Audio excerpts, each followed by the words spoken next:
Yo, what is up, fam? It's your boy Legend, and I am back with another video. You already know what this is just by looking at the thumbnail. What if Naruto was a solo badass part 7? Now, I am sorry that I am a little bit late with this video. I'm going to let you guys know right now. I am extremely tired right now. Since yesterday, I've been working on this specific fanfic series. I've literally been writing this series because, well, I'm not going to tell you guys yet, but just know I've been writing a lot with this series. But without further ado, let's just get into this intro so we can start this What If. Give me space, I'm protective. My adrenaline spikes when I'm threatened. And if you stay in my way, I'm aggressive. Cause when there's no exit, I'll kill when I'm desperate.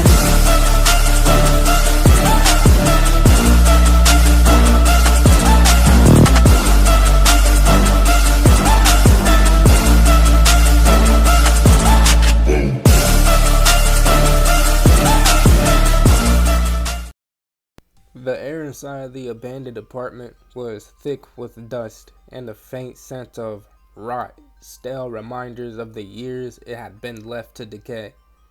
All the windows were boarded up, allowing not a single sliver of sunlight to penetrate the oppressive darkness.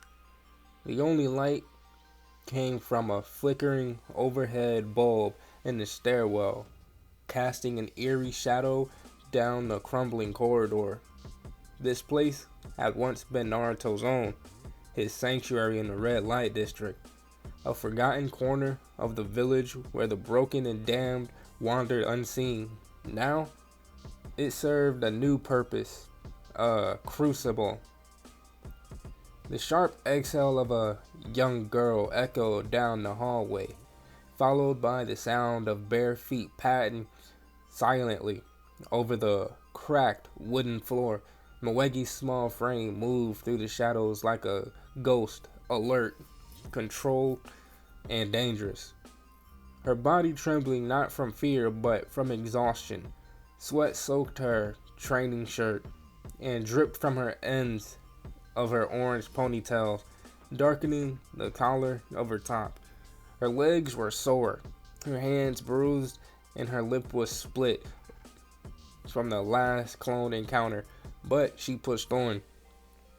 This was her first real Anbu training exercise under Naruto, and Naruto wasn't pulling any punches. Moegi entered the next room cautiously, her breathing low and steady, eyes flickering through the dim interior. A dresser was overturned in the corner.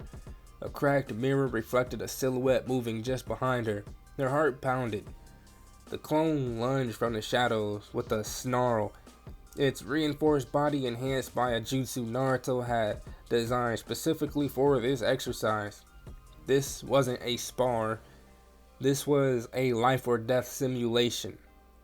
Moegi twisted, dropping low as the clone's fist grazed the top of her head.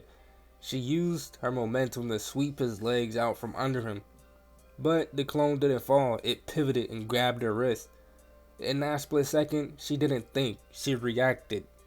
She twisted into the grip and dropped her weight, pulling the clone down.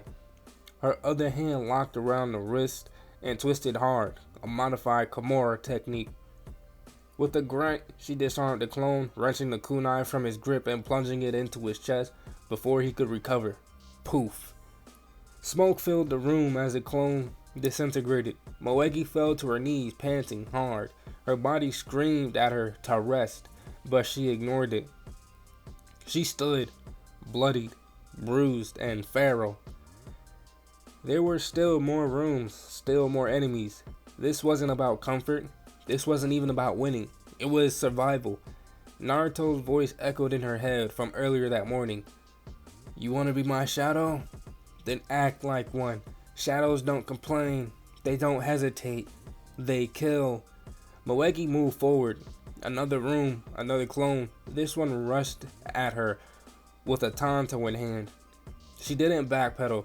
She stepped into the strike, catching the forearm between both palms, using the clone's momentum to redirect the blade. The edge sliced across her forearm, but she ignored it. Blood was fine. Failure wasn't. She headbutted the clone hard enough to daze it, then dropped low and kicked its knee out. The leg bent sideways as the clone stumbled. She leaped onto its back, wrapped her legs around its waist, then shoved her thumbs into its eye sockets. It screamed. Poof. Gone. The hallway echoed with her ragged breathing. Her arms were shaking. Her lungs burned, but Naruto was watching from somewhere in the darkness, evaluating her, not as a child, not as a victim, but as a soldier. He wanted her to survive, and survival didn't come easy. Room by room, she moved like a storm. She gouged, clawed, and bit. One clone tried to choke her. She kneed it in the groin until it collapsed, then rammed her elbow into its throat repeatedly. Another came at her with a broken chair leg. She caught the swing and shattered its jaw with a spinning kick. Every part of her body was a weapon. Naruto made sure that she knew it. Only when the final clone fell in a puff of smoke did Moegi collapse to her knees. In the silence of the ruined apartment, her chest heaved, hands trembling, blood dripping from dozens of cuts and bruises. Naruto stepped out of the shadows at the end of the hallway, arms crossed, face unreadable. He walked towards her, slowly, boots crunching over shattered glass. He stopped a few feet away from her and looked down at her. "Get up," he said. Moegi pushed herself to her feet, wobbling slightly. "You didn't die," Naruto said, voice flat. "But if you had hesitated, even once, you would have." She nodded, swallowing the pain. "I won't hesitate again." Naruto stared at her for a long moment, then the faintest flicker of approval. "Good," he muttered. "We'll go again tomorrow, and it'll be harder." Scene change. Hidden sound base, a wide underground chamber lit by the flickering glow of torchlight. The air here was damp and cold, echoing softly with low murmurs and shuffling of movements. Orochimaru sat atop a stone platform, his new body, that of Taiya, now twisted and refined into something sleek and inhuman, lounging in a serpentine way he always did. His Rinnegan eyes shimmered faintly behind a veil of long black and crimson hair. Across from him stood the remnants of the Akatsuki. Kakazu, his stitched body as grotesque as ever, arms crossed, green eyes calculating. Hedon, the blood-hungry Joshinist, sat cross-legged, tracing patterns into the dirt with the edge of his scythe. Deidara, pacing, palms twitching with anticipation. Sasori remained mostly silent, his puppet body seated beside a travel case full of preserved human corpses. And Juzo Biwa stood to the side, sword on his back, arms folded, saying little. "So," Orochimaru purred, fingers steepled.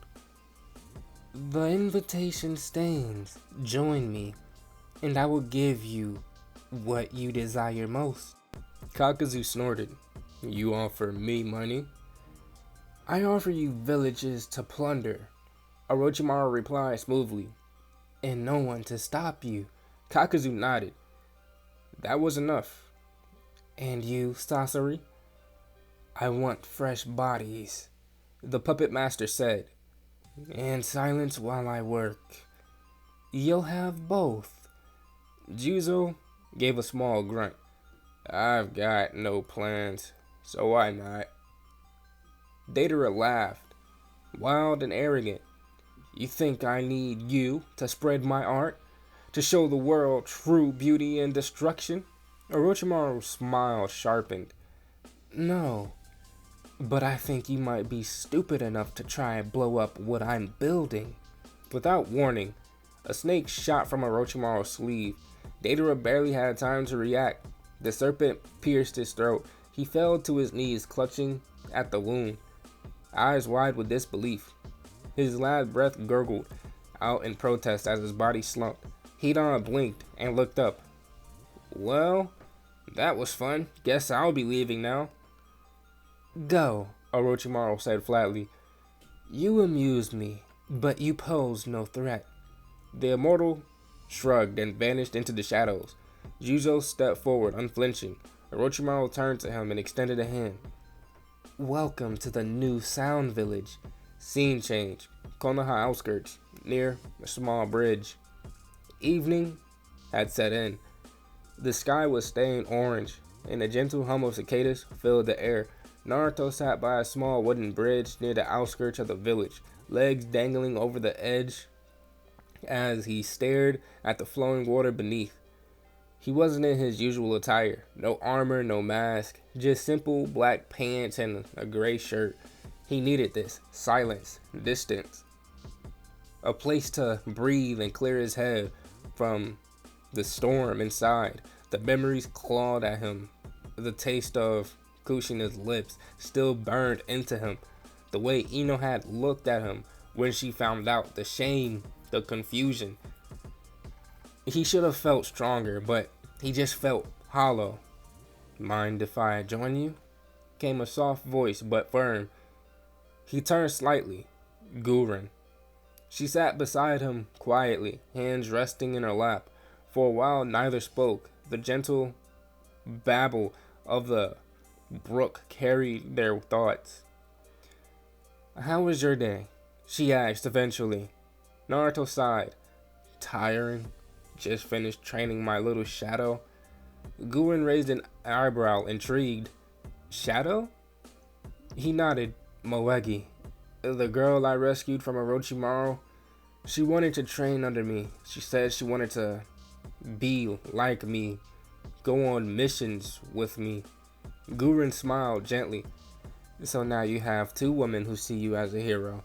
Naruto chuckled bitterly and shook his head. With everything going on in my life, I don't feel like a hero. I feel more like the monster. She looked at him, her voice warm. Just because there's a little bit of darkness in your life doesn't mean it'll be like that forever. He didn't answer. Gurren continued. The way I see it, that girl, Moegi, she sees you like a hero, the same way I do, and the same way Yukimaru does. Naruto turned his head slightly, caught off guard by her tone, but she stood before he could say anything else, brushing off her pants. Don't drown in the dark, Naruto, she said over her shoulder. You've got too many people still willing to follow your light. And with that, she walked away, leaving Naruto sitting alone by the water, the sound of her words echoing louder than the river. Scene change. Hokage's office, in the morning. The sunlight that filtered through the blind of the Hokage's office was pale, watery, like even the day didn't want to be awake. Naruto stood stiffly before the desk, arms crossed, flanked by silence. Tsunade's replacement, an interim Hokage, with a face too polished, words too clean, slid the scroll across the desk. Recon from the land of rivers, a village called Keisui. Off the official maps, we received anonymously intel 3 nights ago about a trafficking ring operating out of the ruins of an old temple. Naruto didn't blink. How many? Unknown. At least a dozen children, possibly more. Ages range from 5 to 12. Mostly war orphans or border town orphans. He picked up the scroll, eyes scanning the marked sketches and scribbled descriptions. One phrase was underlined 3 times. Human assets intended for long-term indoctrination. He closed the scroll tightly, jaw tight. You leave within the hour, the Hokage said, then added, almost too casually, this is a quiet mission. No extra Anbu, no backup. Naruto nodded once, understood. As he turned to go, the voice behind the desk hesitated. Naruto, He paused. Bring someone you trust. This won't be easy. Naruto already knew who he would bring. Scene change. Red light district. The apartments. The boards of the windows rattled with the wind. Moegi sat on the bare wooden floor, wrapping a cloth bandage around her forearm where yesterday's training had left deep bruises. Her knuckles were scabbed. Her breath came evenly steady. She'd been waiting for him. The moment the door cracked open, she rose to her feet, eyes sharp. A mission? Naruto didn't respond immediately. He looked at her, really looked at her. Sweat-stained shirt, haunted eyes, the way her small fingers twitched toward her kunai belt out of instinct. She wasn't ready. But there was no one else. Yes, he said simply. She stood straighter. What's the assignment? He didn't sugarcoat it. Human trafficking ring, land of rivers, children. Moegi stiffened, fist clenching. We're stopping it? We're erasing it. Silence stretched between them. Then Moegi grabbed her flak vest from the chair, tightening the straps with fierce determination. I'm ready. Naruto stepped aside, letting her walk past him out the door. He lingered a moment, staring into the apartment's gloom. The shadows inside clung to the air like ghosts that never left. Borderlands. Hours later, the landscape bled from green to gray as they crossed into the forgotten edge of the land of rivers. The air felt heavier here. Trees stood too still. The wind didn't howl, it whispered. Moegi walked beside Naruto in silence, eyes scanning the map he handed her earlier. She finally spoke. Naruto-sensei, when we find the kids, what if they're already... He didn't let her finish. They won't be. But his voice lacked its usual edge.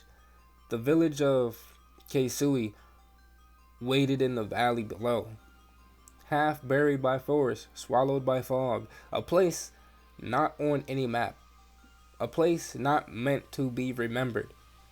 They stopped on the ridge above it, and from there, Naruto could already feel it. Something was wrong. The rain had stopped hours ago, but the abandoned hut they'd found still carried the chill of its passing. The roof was half caved in on one side, allowing golden shafts of sunlight to slice through the darkness, illuminating drifting dust motes and the curled edges of a long rotted tatami mat. Naruto sat with his back against the wall, furthest from the open door, his cloak hanging loosely from his shoulders, still damp from the drizzle. Moegi was curled up near the corner, clutching her knees to her chest, her eyelids fluttering as she drifted in and out of light sleep. Her chakra reserves were still young. Her body hadn't fully adjusted to the harsh demands of stealth and prolonged vigilance. Naruto didn't blame her. He was the one who brought her into this. He always brought people into things they weren't ready for. He pulled out a small black notebook from within his cloak.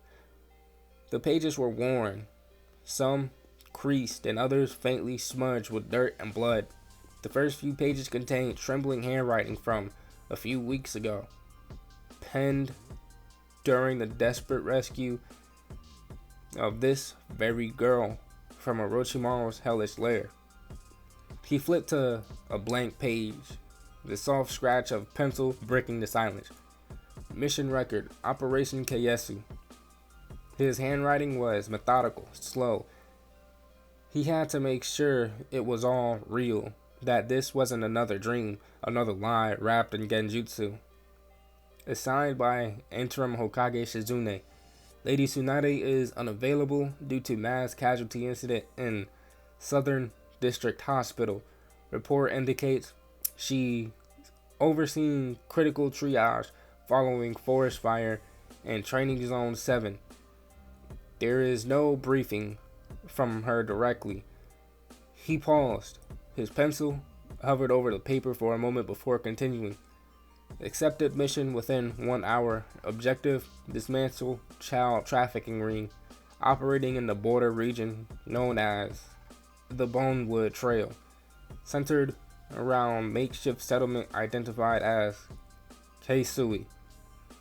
Intelligence suggests ring targets children aged 5 to 12. Primary buyers unknown. Threat level elevated due to the presence of cursed seals using enforcers. Intel suggests potential affiliation with remnant sound operatives. Naruto's jaw clenched, and he glanced towards Moegi. Her hair had fallen over her face as she slept peacefully, innocent. She didn't deserve to be here. Chose to bring Moegi. Reason? Personal. She requested to be involved, argued this would help her recover agency. I believed her. Maybe I wanted to believe her. Maybe I needed her to be strong because I couldn't carry this one alone. The pencil slowed, almost hesitant. Plan forming. Wait until nightfall, infiltrate perimeter without triggering alarms. Identify where children are held. Extract without violence. Minimum exposure. Priority is the children. Once confirmed safe, double back and neutralize all of the remaining threats. No prisoners, no risk, no mercy. His hand paused. He stared at the page, the words bleeding into each other. His own handwriting suddenly alien, cold, detached. That was the only way he could keep his hands from shaking. Naruto closed the notebook, his lips pressed in a hard, silent line. He slipped it back into his cloak, exhaling slowly. I'll keep watch, he said softly, not turning to face her. Get some rest. We move at nightfall. Moegi stirred, but he didn't answer. He wasn't sure if she was still awake or just too tired to respond. 7 hours later. The night was moonless and cruel, and a vast black curtain pulled tight across the sky. Naruto and Moegi moved like wraiths through the woods. Their breath shallow, footsteps lighter than wind. Ahead of them, the settlement of Keisui emerged. Not a village, not a home, but a butcher's stall masquerading as a haven. There were no buildings, no roads, just rows of stained canvas tents and tarps, strung between rotting wood poles. A jagged ring of sharpened stakes served as the only perimeter. A fire burned low in the center of the camp, illuminating silhouettes. 2 men argued over coins. Another one snored in a hammock, a bottle tucked under his arm. Children didn't belong here. Children were currency here. Naruto's chakra flared in the pit of his stomach, cold and heavy. He gave Moegi a nod, and she nodded back. They slipped between shadows, careful not to disturb the gravel or canvas. Eventually, Naruto found it, the largest tent, guarded only by a line of crude charms and a flickering lantern. Inside, cages. At least 15 children, maybe more. Packed like meat crammed into rusting iron bars. Most of them barely older than toddlers. Their eyes didn't light up when Naruto and Moegi opened the cages. They didn't cheer. Some flinched away, others just stared vacant, unmoving. Moegi immediately grabbed the smallest two, a girl and a boy, both maybe 6, and whispered comfort as she led them toward the exit. Naruto carved into the stake wall. She made it 20 feet outside, then it started. The boy was first, his legs buckled, arms seizing violently as a foamy white substance froth burst from his mouth. He screamed once, high and piercing, before blood bubbled up from his nose and eyes. The girl followed moments later, convulsing, thrashing, her tiny hands clawing at her throat. Veins exploded across her face, black and unnatural, like someone had poured ink into her arteries. Moegi screamed. Naruto was already there, chakra flaring, but it was useless.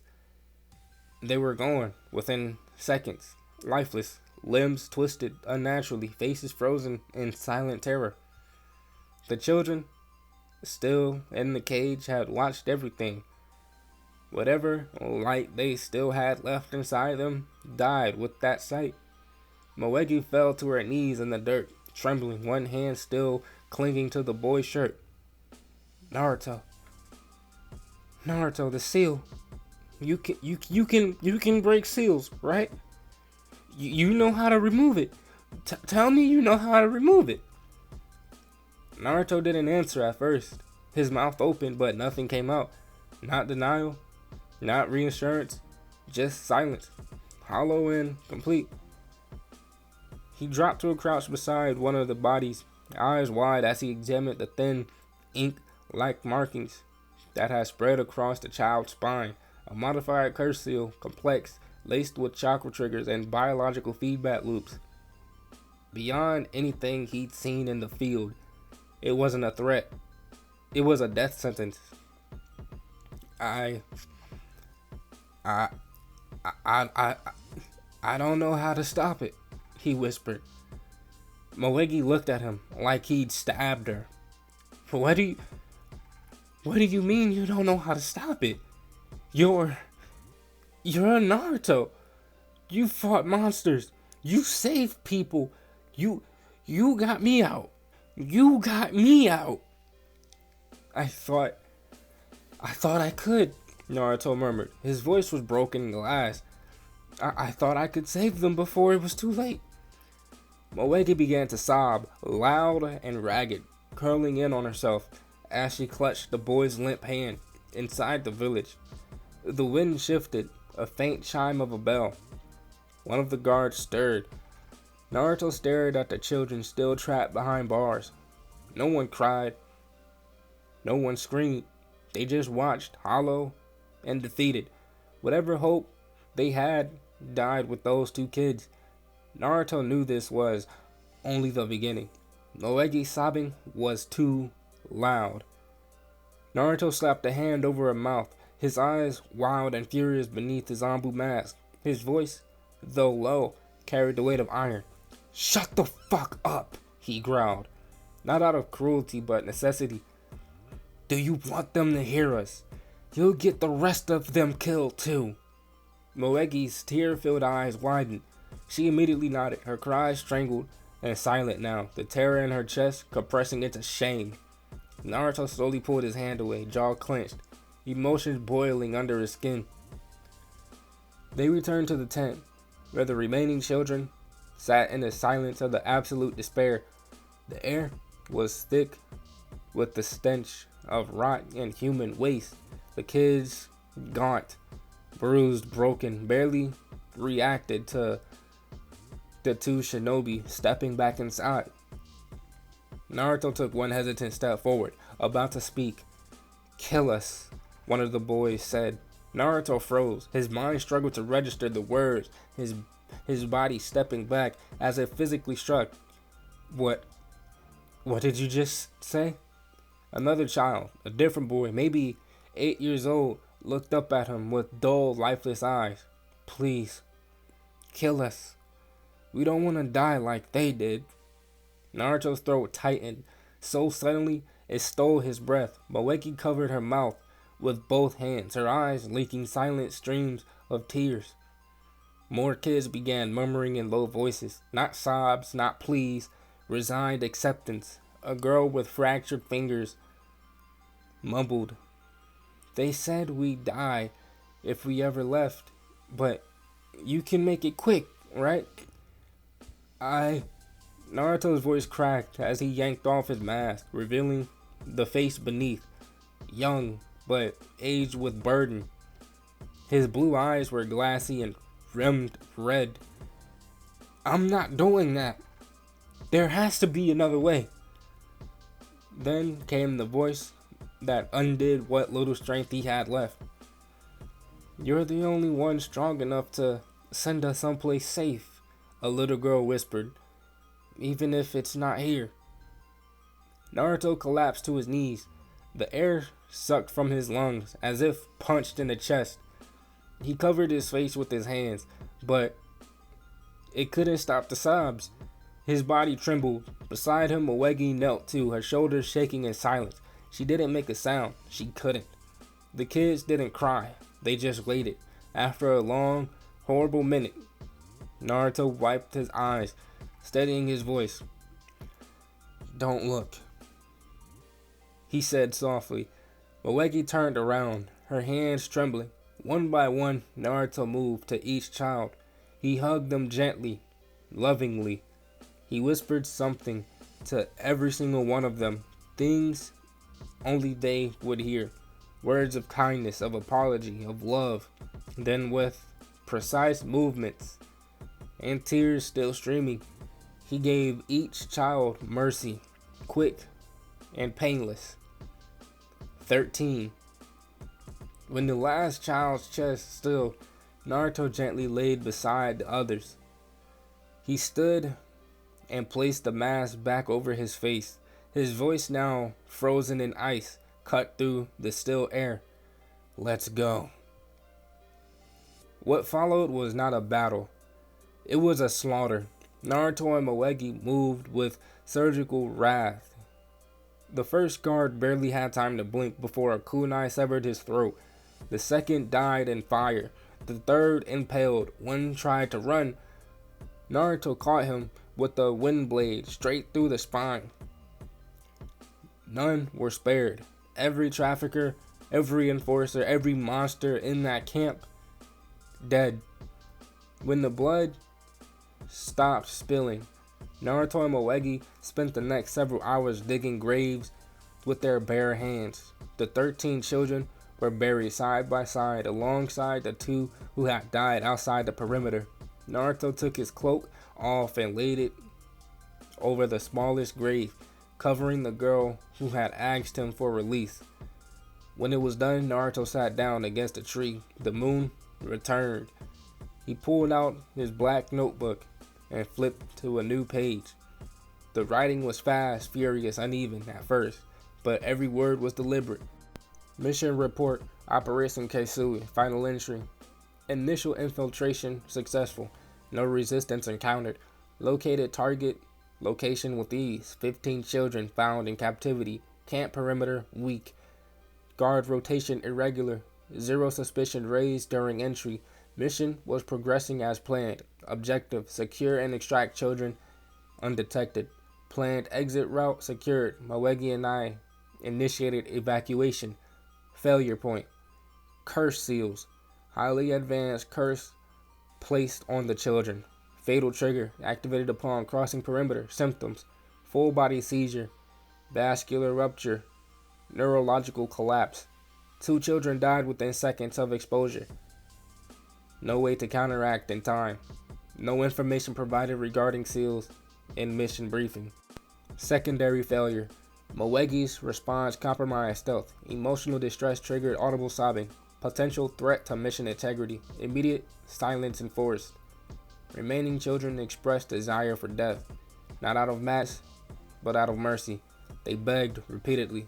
One girl said, "You're the only one strong enough to send us someplace safe. Even if it's not here." I broke. I removed my mask. I let them see my face. I cried. Moegi cried. Then I hugged each one of them and gave them release.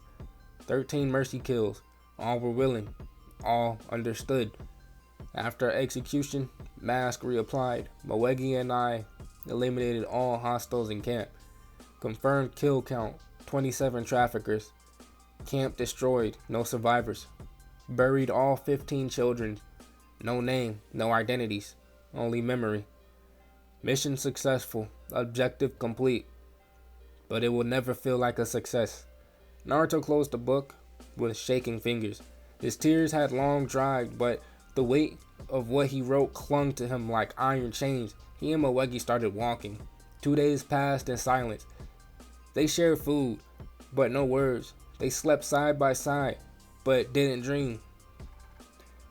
When they reached the gates of Konoha, Naruto turned to her. "Go home. Get some rest." Moegi looked like she wanted to say something, anything, but thought better of it. She nodded and disappeared into the village streets. Naruto went straight to the Hokage Tower. Tsunade was already waiting. as if sensing something beyond her understanding. She looked up from her paperwork as he entered, but said nothing. Naruto approached her desk, reached into his vest, and set the black notebook down in front of her. "That's my report," he said. Then he turned and walked out. Tsunade stared at the book for several seconds before slowly opening it. As her eyes moved down the pages, her face twisted, first in confusion, then horror, then heartbreak. By the end, her hands trembled. Naruto returned home just as the sun began to set. He didn't bother taking off his gear. He walked into the living room, collapsed to his knees, hurled his mask across the floor. The Anbu porcelain clattered against the wall and spun to a stop. He lowered his head, hands pressed to the tatami mat, and finally cried gut-wrenching sobs that tore from his soul. Kushina stepped out from her bedroom barefoot and stunned. Her eyes fell onto the mask, the vest, the gloves, her son, broken and weeping, near in the gear of Konoha shadows. "Naruto?" she whispered. He couldn't answer. He just cried harder. Kushina knelt beside him, pulling his shaking form into her arms. Even as her heart pounded with fear, she didn't understand what happened, but she understood enough. Something had shattered him inside. And tonight, all she could do was hold him while he bled tears that words could never fix. Naruto stood and grabbed the mask, and without a word or even a sound, he made his way towards his room. The only sound was the steady hum of the heater, whispering against the silence like a lullaby meant to soothe a wound that refused to close. Naruto sat slumped on the floor beside his bed, still in his half unzipped Anbu gear, mask discarded at his side. Blood, not his, dried on his gloves.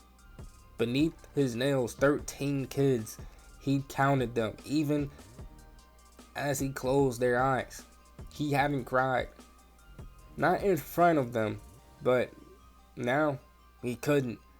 The door cracked open. He didn't look up, but he knew her steps. Soft, hesitant, as though she wasn't sure if she should be there. Kushina stood in the doorway, her arms crossed tightly, holding her own elbows like she might fall apart if she let go. "I heard," she whispered. "They said it was a clean op." Naruto didn't respond. His voice had disappeared hours ago. All he could do was breathe, shallow, ragged. Kushina slowly came closer, kneeling down beside him. She reached out, but stopped just short of touching him. "You don't have to talk," she said gently. "I just didn't want you to be alone tonight." That broke something in him. He turned, leaned forward, and rested his forehead against her shoulder. Not sobbing, just breathing. As if being close to her let him remember how. Her arms folded around him instinctively, maternal, but trembling. She could feel how tense he was beneath the skin, coiled like something about to snap. "I didn't want to do it," he rasped finally, his voice rough and broken. "They were just kids, Ma." She cupped the back of his head and held him tighter. The silence returned, but it wasn't empty. It was filled with heat of shared pain, of too many years spent pretending they didn't need comfort. She didn't know when her touch shifted, when her hand started to roam his back, not just to soothe but to feel. When her lips pressed against his temple, not like a mother's, but a woman who knew what loneliness tasted like. When he kissed her, quiet, aching, she didn't pull away. Their breaths mingled, heavy and unsure as fingers tangled into red and gold. There was no rush, no lust, just the aching need to feel something that wasn't death or regret. His hands slid beneath her shirt, trembling with restraint, reverence. Her body pressed against his, warm and alive, and it made him feel human again. For a fleeting moment, they were just two broken people in the dark, clinging to each other like they were the only thing keeping the other from drowning. Kushina was soon straddling Naruto's ass. He sat on the floor, pushing her tongue into the deepest part of Naruto's mouth. She was no longer thinking of when he joined Anbu. She then let out a small yelp as Naruto shifted and picked her up, causing her to instinctively wrap her legs around his waist. She was surprised. She didn't even know that Naruto had the strength to pick her up. But then again, every time they or she would. Okay, fam. Do I really have to go into this? I mean, we all know what's about to happen. You know what's about to happen. I know what's about to happen. So I can't read no further than this. But if you guys like the video, make sure you guys hit that like button. Subscribe while you're at it. You guys already know this. Like goal for the video is 5 likes as usual. Get it to 5 likes so I could hurry up and get you guys the next part of this. But without further ado, I am out and I will see you guys in the next video. Stay blessed, y'all. Oh, and we is not about to talk about how I almost cried recording this because of that traumatic, tragic ass shit when Naruto had to mercy kill all them kids. I borderline cried writing it.